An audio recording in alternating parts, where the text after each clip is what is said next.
एक अद्भुत सैनिक और एक पौराणिक कहानी का नायक,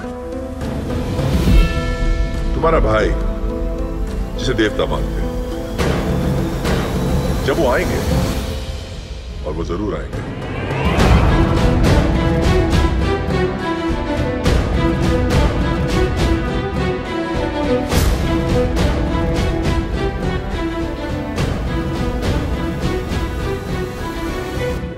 प्रीति लता वादेदार बंगाल की नेशनलिस्ट रिवॉल्यूशनरी थी। सन 1932 में चटगांव के यूरोपियन क्लब पर हमले की जिम्मेदार यही लड़की थी। कभी टीवी तो कभी फिल्मों में जो क्लब के बाहर dogs and Indians not allowed वाला बोर्ड आपने देखा होगा, वो बोर्ड इसी क्लब के बाहर लगा था। प्रीति लता और उसके इंडिपेंडेंस स्ट्रगल के साथी क्रांतिकारियों ने इस क्लब को जलाकर मिटा डाला था। प्रीति लता ने 1928 में मैट्रिक की परीक्षा फर्स्ट डिवीजन में पास की। इसके बाद 1929 में उन्होंने ढाका के ईडन कॉलेज में एडमिशन लिया और इंटरमीडिएट की परीक्षा में पूरे ढाका बोर्ड में 5th पोजीशन पर आई। 2 साल बाद उन्होंने कोलकाता के बेथुन कॉलेज से फिलॉसफी में ग्रेजुएशन एग्जाम पास किए। कोलकाता यूनिवर्सिटी के ब्रिटेन ऑफिशियल्स ने उनकी डिग्री को रोक दिया। उनकी मृत्यु के 80 साल बाद उन्हें डिग्री दी गई।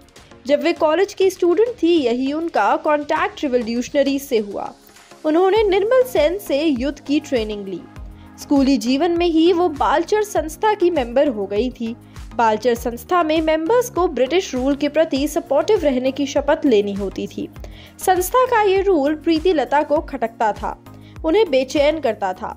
यही उनके मन में क्रांति का बीज पनपा था। बचपन से ही वो रानी लक्ष्मीबाई के जीवन चरित्र से खूब इन्फ्लुएंस हुई। शिक्षा के बाद उन्होंने परिवार की मदद के लिए एक स्कूल में नौकरी शुरू की। टीचर की नौकरी करते हुए उनकी मुलाकात फेमस रिवॉल्यूशनरी सूर्य सेन से हुई। प्रीति लता उनके ग्रुप की एक्टिव मेंबर बनी। पहले भी जब वे ढाका में पढ़ते हुए छुट्टियों में चटगांव आती थी, तब उनकी रिवॉल्यूशनरी से मुलाकात होती थी और अपने साथ पढ़ने वाली सहेलियों से तकरार करती थी कि वो रिवॉल्यूशनरी बहुत डरपोक हैं। लेकिन सूर्य सेन से मिलने पर उनकी रिवॉल्यूशनरीज के विषय में गलतफहमी दूर हो गई। एक नया विश्वास कायम हो गया। वो बचपन से ही न्याय के लिए बिना डरे विरोध के लिए तैयार रहती थी।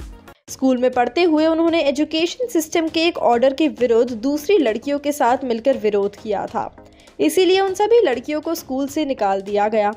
प्रीति लता जब सूर्य सेन से मिली तब वो अंडरग्राउंड थे।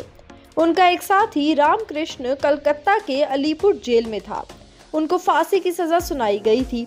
उनसे मिलना आसान नहीं था, लेकिन प्रीति लता उनसे जेल में लगभग 40 बार मिली और किसी अधिकारी को उन पर डाउट तक नहीं हुआ।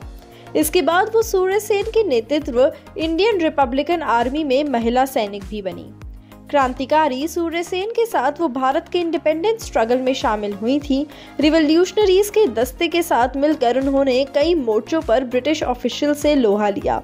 वो रिजर्व पुलिस लाइन पर रिवॉल्यूशनरीज के कब्जे और टेलीफोन और टेलीग्राफ ऑफिस पर हुए अटैक्स में भी शामिल थी। रिवॉल्यूशनरीज इस बात के लिए निश्चिंत रहते थे कि लड़की होने की वजह से ब्रिटिश ऑफिशियल्स को प्रीति लता पर शक नहीं होगा। इसी का फायदा उठाकर प्रीति लता ने हथियार लाने ले जाने की जिम्मेदारी ले रखी थी।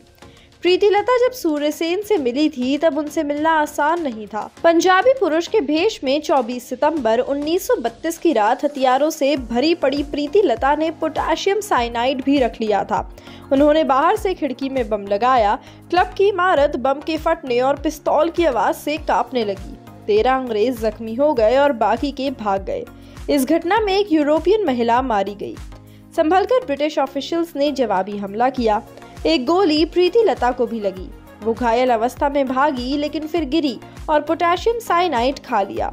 प्रीति लता के सरेंडर के बाद ब्रिटिश ऑफिशियल्स को तलाशी लेने पर जो पत्र मिले उनमें छपा था कि चटगांव शास्त्रा नगर कांड के बाद जो रास्ता अपनाया जाएगा वो विद्रोह का प्राथमिक रूप होगा।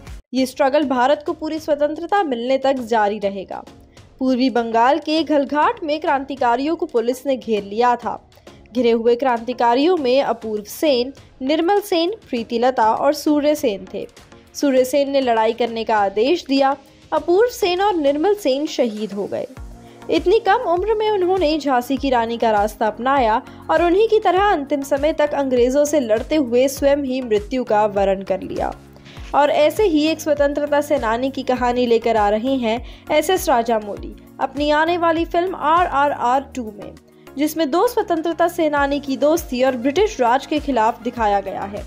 आज की कहानी आपको कैसी लगी हमें कमेंट बॉक्स में ज़रूर बताइएगा। ऐसी ही और इंटरेस्टिंग अपडेट्स और दिलचस्प कहानियों के लिए जुड़े रहिए हमारे साथ और सब्सक्राइब करें हमारे चैनल बॉलीग्राज स्टूडियोज़ को।